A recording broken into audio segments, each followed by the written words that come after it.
À l'étranger, les familles américaines sentent la crise.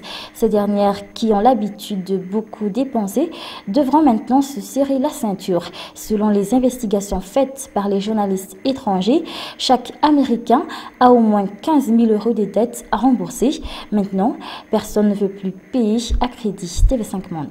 Aux États-Unis, à la périphérie des villes, il y a toujours des concessionnaires avec des parkings remplis de voitures. Des voitures que l'on achète toujours à crédit. Le pays endetté jusqu'au cou, les taux d'intérêt qui vont grimper. Ce matin, cela n'incite pas vraiment les candidats à se lancer dans un nouvel achat. On avait vraiment besoin d'être secoués. Si les crédits coûtent maintenant plus cher, peut-être que les gens vont enfin réaliser qu'il faut faire quelque chose. Tout va augmenter maintenant et ça, je ne crois pas que l'économie va le supporter. Elle va partir en vrille. Au pays de la consommation, chaque Américain a au moins 15 000 € de dettes à rembourser. Ici, tout se paye à crédit, même un café ou un sandwich. Chacun a généralement dans son portefeuille au minimum 4 cartes de crédit, une habitude qui pourrait bien changer. Je vais peut-être modifier mon train de vie, sortir moins souvent, acheter moins. Je n'utiliserai sans doute pas autant ma carte de crédit, mais je m'en servirai quand même. Ça va aller. L'Amérique est le pays le plus fort du monde. Alors c'est vrai qu'il arrive de temps en temps qu'on morde de la poussière, mais on s'en sort.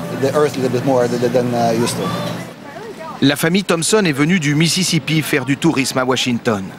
La situation du pays les inquiète parce que cela risque de changer leur mode de vie.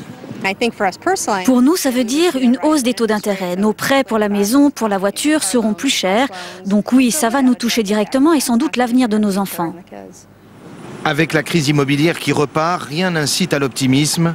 Depuis quelques mois, les Américains semblent comprendre que, comme eux, le pays ne peut plus vivre au-dessus de ses moyens.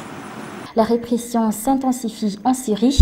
Le président syrien explique son intervention comme une punition au hors-la-loi, mais la communauté internationale continue à condamner. Même la Ligue arabe veut que la guerre cesse en Syrie. TV5 Monde.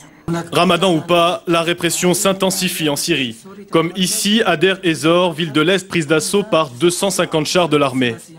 Dans les villes rebelles, le gouvernement continue à tirer à balles réelles sur sa population.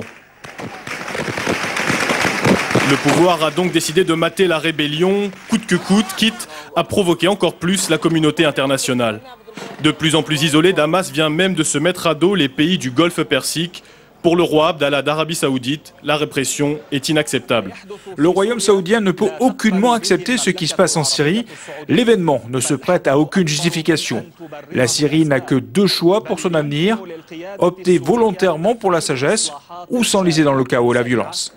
Paris, Berlin, Washington, tous envisagent désormais de nouvelles sanctions contre la répression sanguinaire du régime syrien qui a fait plus de 2000 morts à ce jour. Cette édition touche à sa fin. Je vous remercie de l'avoir suivi. Excellente suite de programme sur Vivar. Au revoir.